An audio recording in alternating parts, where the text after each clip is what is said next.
सहज ही अपनी ओर हम चले वतन की ओर।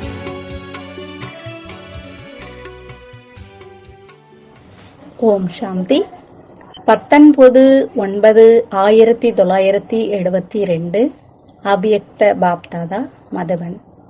தலைப்பு: கட்டாயங்களை முடிவு கட்டுவதற்கான வழி உறுதியான நிலை. அனைவரும் ஆடாத அசையாத ஸ்திரமான நிலையில் நிலைத்திருக்கிறீர்களா? மகாவீரர்களின் நிலையாக என்ன மகிமை பாடப்பட்டிருக்கிறதோ அந்த சென்ற கல்பத்தின் மகிமை மற்றும் வர்ணனை செய்யப்பட்ட நிலையில் நிலைத்திருக்கிறீர்களா? மற்றும் தன்னுடைய கடைசி நிலையான சாட்சியாக இருக்கும் நிலை, மகிழ்ச்சி நிறைந்த முகம், விலகிய மற்றும் மிக அன்பான நிலைக்கு அருகில் வந்து கொண்டிருக்கிறீர்களா? அல்லது அந்த நிலை இப்பொழுது தூரமாக இருக்கிறதா?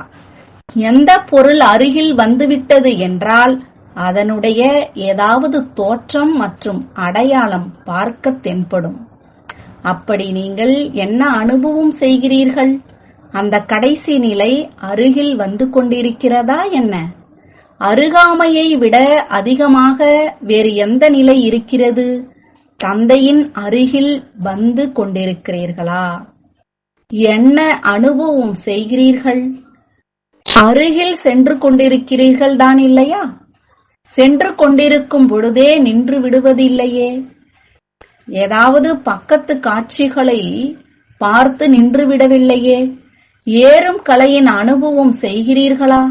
நிற்கும் கலையிலேயோ இல்லையே. எப்பொழுது ஸ்தூலமான யாத்திரையிலும் செல்கிறார்கள் என்றால் சென்று கொண்டேதான் இருப்பார்களே அன்றி நிற்பதில்லை. இதுவும் ஆன்மீக யாத்திரைதான் இல்லையா? இதிலேயும் நிற்கக்கூடாது. களைப்பற்று ஆடாத அசையாதவராகி சென்று கொண்டே இருந்தீர்கள் என்றால் இலக்கை சென்று அடைந்து விடுவீர்கள். இந்த லட்சியத்தை வைத்திருக்கிறீர்கள் தான் இல்லையா? ஒருவேளை லட்சியம் உறுதியாக இருக்கிறது என்றால் லட்சணமும் வந்துவிடும். உறுதிநிலை மூலமாக கட்டாயங்கள் முடிவடைந்து விடுகின்றன. ஒருவேளை உறுதிநிலை இல்லை என்றால் பின்பு அநேக கட்டாயங்களும் தென்படுகின்றன. தன்னை மகாவீர் என்று நினைக்கிறீர்கள் தான் இல்லையா? மகாவீர் ஒருபொழுதும் எந்த ஒரு கட்டாயத்தையும் கட்டாயம் என்று நினைப்பதில்லை. ஒரு நொடியில் உறுதியான நிலையின் ஆதாரத்தினால் கட்டாயத்தை முடிவு செய்து விடுவார்கள். அதேபோல் அங்கதனுக்கு சமமாக தன்னுடைய புத்தி என்ற கால்களை யாருமே அசைக்க முடியாத அளவிற்கு ஒரு தந்தையின் நினைவில் நிலைத்திருக்க செய்ய வேண்டும். சென்ற கல்பத்திலும் கூட அந்த மாதிரியேதான் ஆனீர்கள் தான் இல்லையா? நினைவு வருகிறதா? எப்பொழுது சென்ற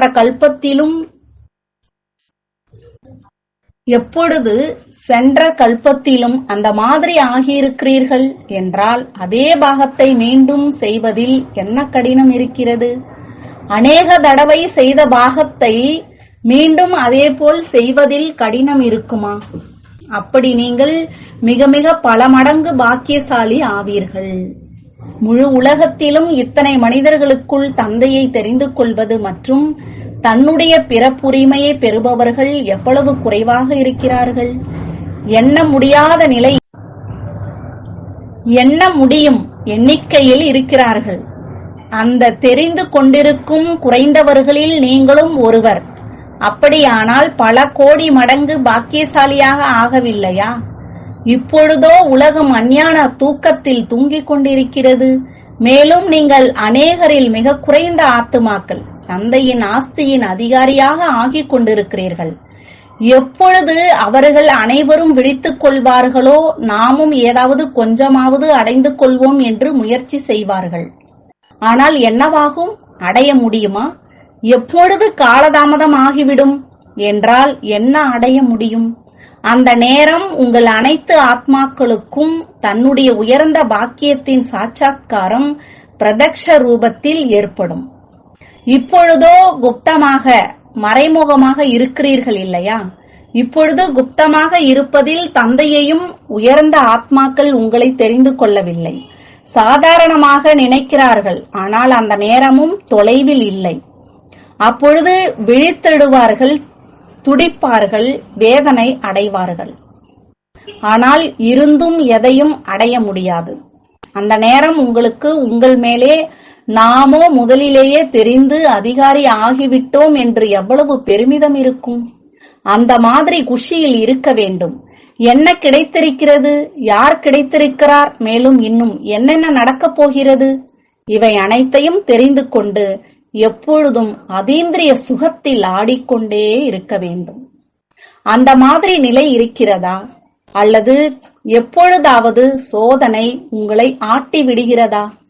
நீங்கள் ஆடுவது இல்லையே, பயப்படுவது இல்லையே, அல்லது ஒவ்வொருவரிடமிருந்தும் கேட்டு பயப்படும் அலை வருகிறது. பின்பு உங்களை நீங்கள் சரி செய்து விடுகிறீர்களா? ரிசல்ட்டாக என்ன இருக்கிறது என்று நினைக்கிறீர்கள்? மதுபனில் இருப்பவர்களின் ரிசல்ட் என்னவாக இருக்கிறது? மதுபனில் இருப்பவர்கள் லைட் ஹவுஸாக இருக்கிறார்கள். லைட் ஹவுஸ் உயர்வாக இருக்கும், மேலும் வழி காண்பிப்பதாக இருக்கும். மதுபனின் வழிகாட்டுதல் படி அனைவரும் நடந்து கொண்டிருக்கிறீர்கள் என்றால் லைட் ஹவுஸாக ஆனீர்கள் இல்லையா? மேலும் உயர்ந்த நிலையாகவும் ஆனது. எப்படி தந்தைக்காக உயர்ந்த காரியம் செய்பவர் என்று கூறுகிறீர்கள்? அதேபோல் மதுபன் என்றால் உயர்ந்த இடம். அப்படியானால் பெயரும் காரியமும் உயர்ந்ததாக இருக்கும் இல்லையா? மதுபன் வாசிகளின் பெயரே விசேஷமாக இனிமையானவர்கள் மற்றும் எல்லைக்கப்பாற்பட்ட வைராகியம் உள்ளவர்கள் என்பது இருக்கிறது. ஒரு பக்கம் இனிமையான நிலை, இன்னொரு பக்கம் இந்த அளவே எல்லைக்கப்பாற்பட்ட வைராகிய உள் உணர்வு. வைராகியம் உள்ளவர்களில் இருந்து பின்பு கம்பீரமானவர்களாக இருப்பீர்களா? இல்லை, உண்மையான கம்பீர நிலையில் ரமணிகரம் அடங்கியிருக்கிறது. அதுவோ அஞ்ஞான மனிதர்களின் கம்பீர ரூபமாக இருக்கிறது என்றால் முற்றிலுமே கம்பீரம், ரமணிகரத்தின் பெயர் அடையாளம் இருக்காது. ஆனால் யதார்த்தமான கம்பீர நிலையின் குணம் ரமணிகர குணத்தால் நிரம்பியிருக்கும். எப்படி நாம் ஆத்மா அமைதி சொரூபமானவர்கள் என்று மக்களுக்கும் புரிய வைக்கிறீர்கள். ஆனால் அமைதி சொரூபம் மட்டும் இல்லை, அந்த அமைதி சொரூபத்தில் ஆனந்தம், அன்பு, ஞானம் அனைத்தும் நிரம்பி இருக்கிறது. அப்படி அந்த மாதிரி எல்லைக்கப்பாற்பட்ட வைராகியம் உடையவர்கள், மேலும் இனிமையும் சேர்ந்தே இருக்கிறது. இந்த மாதிரியான விசேஷ நிலை மதுபன் நிவாசிகளுடையது.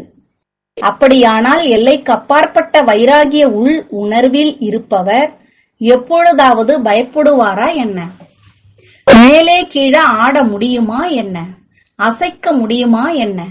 எவ்வளவுதான் வலுவோடு அசைத்தாலும் எல்லைக்கப்பாற்பட்ட வைராகிய உள் உணர்வு உடையவர் பற்றுதலை வென்று, அதாவது தந்தையின் நினைவு சொரூபமானவராக இருப்பார். அப்படியானால் பற்றுதலை வென்று நினைவு சொரூபமானவராக இருக்கிறீர்களா?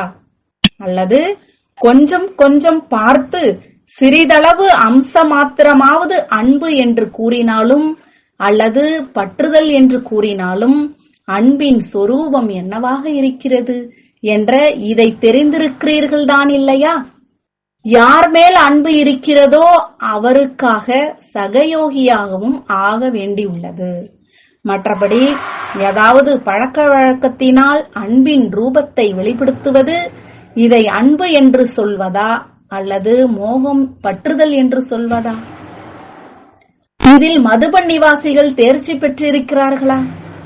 மதுபனின் சுற்றுப்புற சூழல் மதுபன் நிவாசிகளின் உள் உணர்வு எண்ண அதிர் அலைகள் லைட் ஹவுஸாக இருக்கும் காரணத்தினால் நாலாபுறங்களிலும் ஒரு நொடியில் பரவி விடுகிறது. அப்படியானால் தன்னை அந்த மாதிரி நிமித்தமானவர், அதாவது பொறுப்பானவர் என்று புரிந்து ஒவ்வொரு பாகத்தையும் செய்கிறீர்களா? அல்லது அந்த மாதிரி நேரத்தில் சிறு குழந்தைகளாக ஆகிவிடுகிறீர்களா? ரிசல்ட் என்ன மாதிரி இருக்கிறது? இதுவோ இப்பொழுது ஒன்றும் நடக்கவில்லை, இன்னும் அதிகமாக நடக்க வேண்டியதாக இருக்கிறது. திடீரென்று நடந்துவிட்டது என்று நீங்கள் நினைப்பீர்கள். எனவே கொஞ்சமாக நடந்திருக்கிறது. ஆனால் பரீட்சையோ திடீரென்று வரும். பரீட்சை சொல்லிவிட்டு வராது. இந்த மாதிரி பரீட்சை வரப்போகிறது என்று ஏற்கனவே கூறியிருக்கிறோம். ஆனால் அந்த நேரம் திடீரென்று நடக்கும். அப்படி திடீரென்று நடக்கும் பரீட்சையில் ஒருவேளை கொஞ்சம் எண்ணத்தில் கூட ஆடுவது இருக்கிறது என்றால் அங்கதன் மாதிரி ஆனீர்களா? இப்பொழுது அந்த கடைசி நிலை வரவில்லையா என்ன? நெருக்கத்தை விட அதிகமான அருகாமை என்பது எந்த நிலை என்று கேட்டிருந்தீர்கள் இல்லையா? அது எதிரில் தென்படுவது ஆகும். அருகில் வந்தே அதே பொருள் எதிரில் இருப்பதாக ஆகிவிடுகிறது. அப்படி நெருக்கத்தின் அனுபவம் செய்கிறீர்களா? அல்லது அந்த நிலை முற்றிலும் எதிரில் தென்படுகிறதா? இன்று இதுவாக இருக்கிறோம், நாளை இதுவாக ஆகிவிடுவோம் என்று அந்த மாதிரி எதிரில் அனுபவம் செய்கிறீர்களா? எப்படி சாகார பாபாவின் அனுபவத்தை பார்த்தீர்கள்? எதிர்காலத்து சொரூபம் மற்றும் கடைசி சம்பூர்ண சொரூபம் எப்பொழுதும் தெளிவான ரூபத்தில் எதிரில் இருந்ததுதான் இல்லையா? எனவே தந்தையை பின்பற்றி நடக்க வேண்டும். எப்படி தந்தையின் பிரம்மா பாபாவின் எதிரில் எப்பொழுதும் சம்பூர்ண நிலை மற்றும் எதிர்காலத்து நிலை இருந்தது, அதுபோலவே நீங்களும் அனுபவம் செய்கிறீர்களா? அல்லது தெரியவில்லை, எதிர்காலம் என்னவாக இருக்குமோ என்று யோசிக்கிறீர்களா? அது எங்கே தெளிவாகிறது? அறிவிக்கப்படுவதில்லை. ஆனால் யார் மகாவீர் முயற்சி செய்பவராக இருக்கிறாரோ அவருடைய புத்தியில் எப்பொழுதும் தன்னை பற்றி தெளிவாக இருக்கிறது. அப்படியானால் தெளிவாக பார்க்க தென்படுகிறதா? அல்லது கொஞ்சம் திரைச்சிலை இடையில் வந்து விடுகிறதா? இன்றைய நாட்களில் டிரான்ஸ்பரண்ட் திரைச்சிலைகளும் இருக்கின்றன. அனைத்தும் தென்படும். ஆனால் அது திரைச்சிலையாக இருக்கும். ஆனால் தெளிவாக பார்ப்பது மற்றும் திரைச்சீலைக்கு பின்னிருந்து பார்ப்பது இரண்டிற்கும் வித்தியாசம் இருக்கும் இல்லையா? எனவே தன்னுடைய முயற்சியின் அனுசாரம் டிரான்ஸ்பரண்ட் ரூபத்தில் திரைச்சீலை இடையில் இருந்து விடவில்லையே. மதுபன் வாசிகள் ஆடாத அசையாதவர்களாக இருக்கிறார்கள் இல்லையா? அல்லது இது என்ன நடக்கிறது என்ற எண்ணமும் இருக்கிறதா? ஏன் என்ன என்ற கேள்வியோ இல்லையே. என்னென்ன பாகம் நடந்து கொண்டிருக்கிறதோ அந்த ஒவ்வொரு பாகத்திலும் மிக ஆழமான ரகசியம் அடங்கியிருக்கிறது. அந்த ரகசியம் என்னவாக இருந்தது? நேரத்தின் அறிவிப்பை செய்வதற்காக இடையிடையே மணி அடித்து எழுப்புவார்கள். எனவே உங்களுடைய ஜட சிலைகளுக்கு முன்பும் மணி அடிக்கிறார்கள் என்று ஏற்கனவே கூறியிருந்தோம். இதுவும் நேரத்தின் அறிவிட்டாகும். மணிகள் அடிக்கப்படுகின்றன. ஏனென்றால் சாஸ்திரவாதிகளோ நேரத்தை மிக அதிகமாக கூறி அனைவரையும் தூங்க வைத்து விட்டார்கள். மிக ஆழ்ந்த அஞ்ஞான தூக்கத்தில் அனைவரும் தூங்கிவிட்டார்கள். ஏனென்றால் இன்னும் அதிகமான நேரம் இருக்கிறது என்று நினைக்கிறார்கள். அப்படி இங்கு யார் தெய்வீக பரிவாரத்தின் ஆத்மாக்களோ அவர்களை மாயா அநேக விதமான ரூபம், வர்ணம், பழக்க வழக்கம் மூலமாக அலட்சியமானவராக ஆக்கி நேரத்தை தெரிந்து கொள்வதில் இருந்து தூரமாக்கி விடுகிறது. முயற்சி செய்வதில் தொய்வான நிலையில் தூங்க வைத்து விடுகிறது. எப்பொழுதாவது யாராவது அலட்சியமானவராக இருக்கிறார் என்றால் மிகவும் ஓய்வானவராக இருப்பார். பொறுப்பு இருந்தால் நாம் நேரத்தோடு எழ வேண்டும், இதை செய்ய வேண்டும் என்ற கவனம் இருக்கும். ஒருவேளை எந்த பொறுப்புமே இல்லை என்றால் அலட்சியமானவராகி தூங்கி விடுவார். அப்படி இந்த அலட்சியமும் வந்துவிடுகிறது. எப்பொழுது யாராவது அலட்சியமாகி மிக தொய்வான முயற்சியின் தூக்கத்தின் போதையில் தன்னையே மறந்திருக்கிறார் என்றால் என்ன செய்ய வேண்டியதாக இருக்கிறது? அவரை அசைக்க வேண்டியதாக இருக்கிறது. மேலும் எழுந்து விடட்டுமே என்று கூச்சல் குழப்பம் செய்ய வேண்டியதாக இருக்கிறது. எப்படிப்பட்ட தூக்கமோ அப்படி செய்யப்படுகிறது. மிக ஆழமான தூக்கம் என்றால் அவரை அசைக்க வேண்டியதாக இருக்கிறது. ஆனால் யாராவது மிக லேசான தூக்கத்தில் இருக்கிறார் என்றால் கொஞ்சம் சப்தம் செய்தாலே எழுந்து விடுவார். இப்பொழுது அசைக்கவில்லை, கொஞ்சம் கூச்சல் ஏற்பட்டு இருக்கிறது. இன்னொன்றை காரணமாக வைத்து அவரை அசைக்கிறோம் என்றால் விழித்தெழுவது ஏற்பட்டு விடுகிறது. யார் அறிவிப்பு சொரூபமானவர்களாக இருக்கிறார்களோ அவர்களை கொஞ்சம் அசைத்தாலும் கூச்சல் செய்தாலும் அனைவரும் எழுந்து விடுவார்கள். ஏனென்றால் லேசான தூக்கத்தில் இருக்கிறார்கள் இல்லையா? அவசியம் எழுந்திருக்கிறார்கள். ஆனால் எழுந்ததின் கூடவே பதட்டம் அடையவில்லையே. யாரையாவது திடீரென்று எழுப்பினோம் என்றால் என்ன நடந்தது என்று அவர் பயந்து விடுவார். அப்படி சிலர் யதார்த்த ரூபத்தில் விழித்திருக்கிறார்கள் என்றால் சிலர் கொஞ்சம் பயந்த பிறகு உணர்வில் வருகிறார்கள். ஆனால் இந்த மாதிரி நடக்கக்கூடாது. கொஞ்சம் கூட முகத்தில் பயப்படுவதற்கான அடையாளம் வரக்கூடாது. பேச்சின் வார்த்தையிலும் மாற்றம் இருக்க வேண்டும். ஒருவேளை வார்த்தையில் மாற்றம் வந்துவிடுகிறது, முகத்திலும் கொஞ்சம் மாற்றம் வந்துவிடுகிறது என்றால் இதையும் தேர்ச்சி அடைந்த நிலை என்று கூற முடியுமா? இதுவோ ஒன்றுமே இல்லை. இப்பொழுது இன்னும் கடினமான பரீட்சை வரவேண்டியதாக இருக்கிறது. பரீட்சை வருவதற்கு வெகு காலம் இருந்தால் படிப்பதில் அலட்சியம் வந்துவிடும். பிறகு எப்பொழுது பரீட்சை நாள் அருகில் வருகிறது என்றால் பின்பு கவனம் கொடுக்கிறார்கள். அப்படி இதையும் இப்பொழுது ஒன்றுமே பார்க்கவில்லை. ஆனால் இன்னுமோ எது உங்களுடைய கனவிலும் எண்ணத்திலும் இல்லாமல் இருந்திருக்குமோ அந்த மாதிரியான பரீட்சை வரப்போகிறது. எப்படி எல்லைக்குட்பட்ட நாடகத்தை பார்வையாளராகி பார்க்கப்படுகிறதோ அந்த மாதிரி பயிற்சி இருக்க வேண்டும். பின்பு அது துக்கமானதாக இருந்தாலும் அல்லது நகைச்சுவையானதாக இருந்தாலும் இரண்டையுமே பார்வையாளராகி பார்க்கிறார்கள். வித்தியாசம் இருப்பதில்லை. ஏனென்றால் டிராமா என்று புரிந்து கொள்கிறார்கள். அந்த மாதிரி ஒரே சீரான நிலை இருக்க வேண்டும். ரமணிகரமான பாகமாக இருந்தாலும் அல்லது ஏதாவது அன்பிற்குரிய ஆத்மாவின் கம்பீரமான பாகமாக இருந்தாலும் இரண்டையும் பார்வையாளராகி பாருங்கள். பார்வையாளராகி பார்க்கும் நிலை இருக்க வேண்டும். பயந்த அல்லது யுத்தம் செய்யும் நிலை இருக்க வேண்டாம். சிலர் பயப்படுவதும் இல்லை, யுத்தம் செய்வதில் ஈடுபட்டு விடுகிறார்கள். அவசியம் ஏதாவது நன்மை இருக்கும். ஆனால் சாட்சியாக பார்க்கும் நிலை முற்றிலும் வேறாகும். இதைத்தான் ஒரே சீரான நிலை என்று கூறப்படுகிறது. இந்த நிலை எப்பொழுது ஒரே ஒரு தந்தையின் நினைவில் எப்பொழுதும் மூழ்கி இருப்பாரோ அப்பொழுது இருக்கும். தந்தை மற்றும் ஆஸ்தி, அவ்வளவுதான். மூன்றாவது யாரும் இல்லை. மேலும் ஏதாவது விஷயத்தை பார்த்து கேட்டு மற்றும் ஏதாவது உறவு நெருக்கத்தில் வந்து கொண்டே பார்வையாளராகி தன்னுடைய பங்கை செய்து கொண்டிருக்கிறோம் என்று அப்படி புரிந்து கொள்வார்கள். புத்தி அந்த ஆர்வத்திலேயே மூழ்கி இருக்கட்டும். தந்தை மற்றும் ஆஸ்தியின் போதை இருக்கட்டும். எனவே இப்பொழுது அந்த மாதிரியான நிலையை உருவாக்குங்கள்.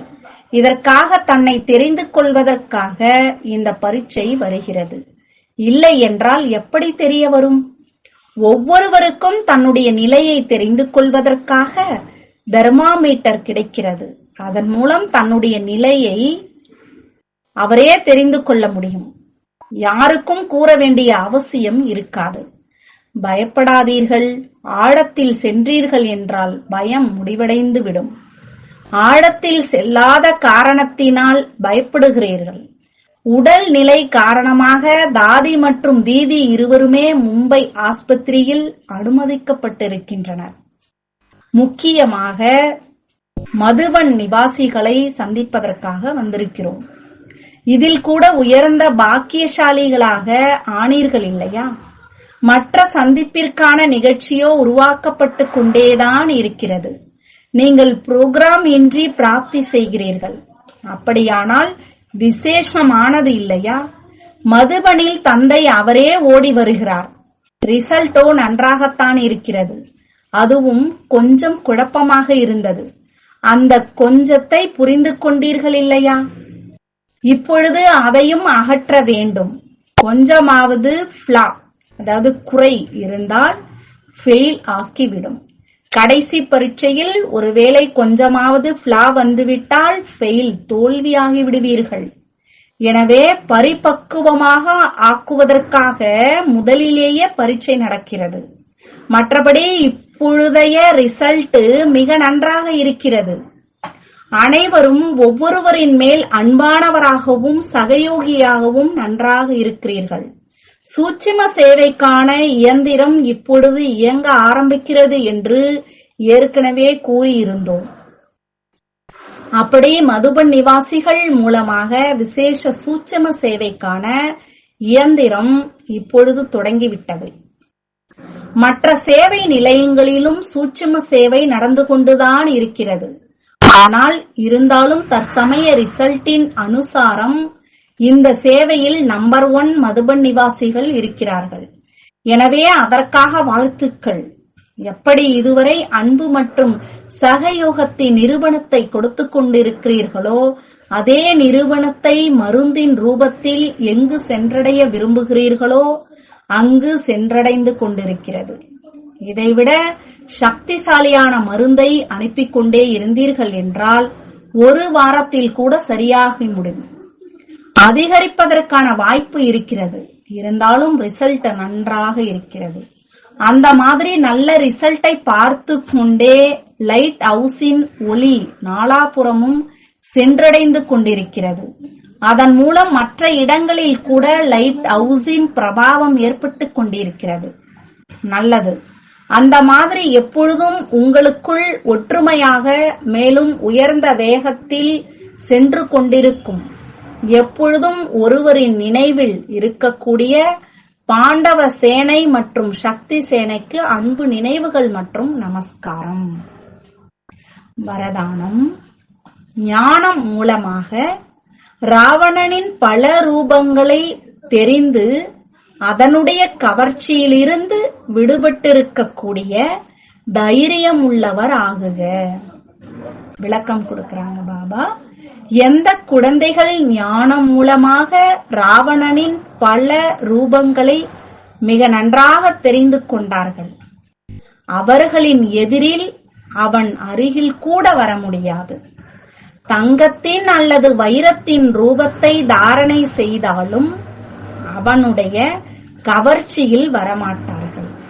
அந்த மாதிரி உண்மையான சீதைகளாகி கோட்டிற்கு உள்ளேயே இருப்பதற்கான லட்சியம் வைத்து தைரியம் உள்ளவர்களாக ஆகுங்கள். பின்பு இந்த ராவணனின் சேனை தாக்குதல் செய்வதற்கு பதிலாக உங்களுடைய சகயோகி ஆகிவிடும். இயற்கையின் 5 தத்துவங்கள் மற்றும் 5 விகாரங்கள் இடம் மாற்றுதலாகி உங்களுடைய சேவைக்காக வருவார்கள். ஸ்லோகன். சேவைகளில் வெற்றியடைய வேண்டும் என்றால் பணிவாக இருப்பதின் விசேஷத்தை தாரணை செய்யுங்கள். சேவையில வெற்றி அடையணும் அப்படின்னா பணிவு, அந்த பணிவு தன்மை இருப்பதோட விசேஷத்தை கூட தாரணை செய்யுங்க. तुम बच्चों को तो सर्विस करनी है, जो बाबा कहते हैं सबको ये बताओ कि देखो तुम्हारा एम एंड ऑब्जेक्ट ये है, एक गीता है बढ़िया, ये राजयोग है ना बच्चे। कैसे है राजयोग? बिल्कुल सहज है कि बाप को याद करो तो ये वैसा मिलेगा तुमको। ओम शांति।